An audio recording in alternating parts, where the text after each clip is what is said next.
novo Código de Processo Civil, os artigos 113 a 118, do litisconsórcio, texto e narração de José Tessainer.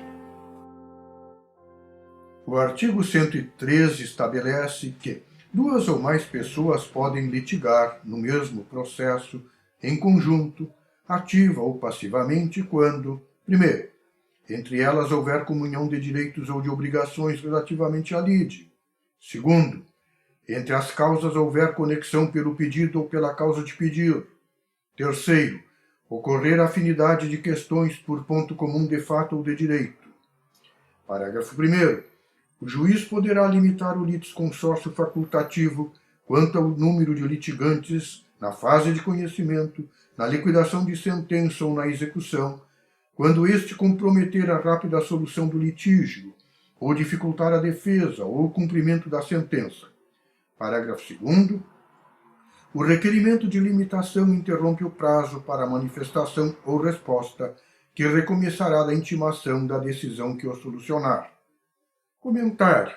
Há litisconsórcio quando no processo há mais de um autor ou mais de um réu. Litisconsórcio ativo no primeiro caso, passivo no segundo. Claro, pode também haver litisconsórcio ativo e passivo. O artigo 113 permite o litisconsórcio em 3 casos. Primeiro, quando existe comunhão de direitos ou de obrigações, como tipicamente ocorre nos casos de solidariedade ativa e passiva. Segundo, quando existente conexão, seja por identidade de causa de pedir, seja por identidade de pedido. Terceiro, havendo questões comuns, de fato ou de direito. Nos termos dos parágrafos do artigo 113, o juiz pode limitar o número de litisconsortes, quando facultativo o litisconsórcio, nos casos em que o elevado número de partes possa praticamente impedir o andamento do processo. O artigo 114 dispõe: o litisconsórcio será necessário por disposição de lei ou quando, pela natureza da relação jurídica controvertida, a eficácia da sentença depender da citação de todos que devam ser litisconsortes. Comentário. O litisconsórcio pode ser simples ou unitário, facultativo ou necessário. O litisconsórcio é unitário nos casos em que a decisão deva ser a mesma para todos os litisconsortes. O artigo 116 didaticamente esclarece que o litisconsórcio é unitário quando, pela natureza da relação jurídica, o juiz tiver de decidir o mérito de modo uniforme para todos os litisconsortes. Sendo necessário o litisconsórcio, o ato ou omissão de qualquer dos litisconsortes beneficia a todos os demais, não podendo, porém, prejudicá-los. O artigo 117 dispõe: os litisconsortes serão considerados, em suas relações com a parte adversa, como litigantes distintos, exceto no litisconsórcio unitário, caso em que os atos e as omissões de um não prejudicarão os outros, mas os poderão beneficiar. Comentário. O litisconsórcio é simples se a decisão pode ser diversa para os diversos litisconsortes.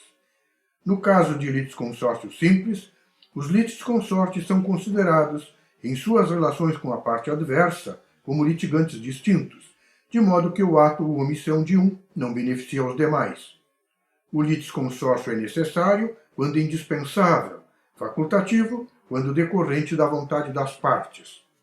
O Código esclarece que é necessário o litisconsórcio quando exigido por disposição de lei, bem como nos casos em que a eficácia da sentença depende da citação de todos eles.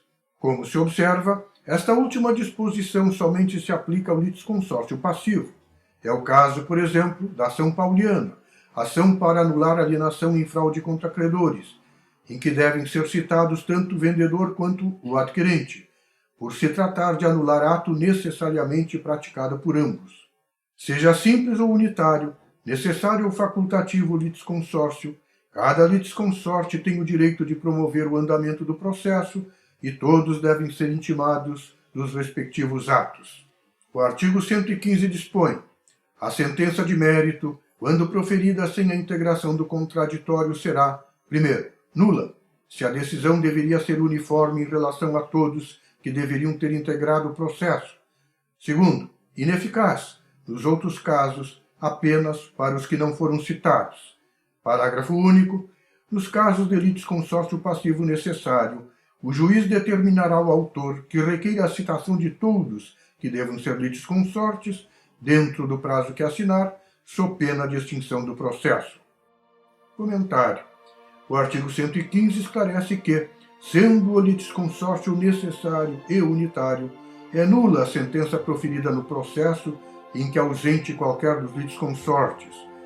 No caso de litisconsórcio necessário simples, a ausência de litisconsorte não invalida a sentença, que, porém, é ineficaz em relação ao ausente.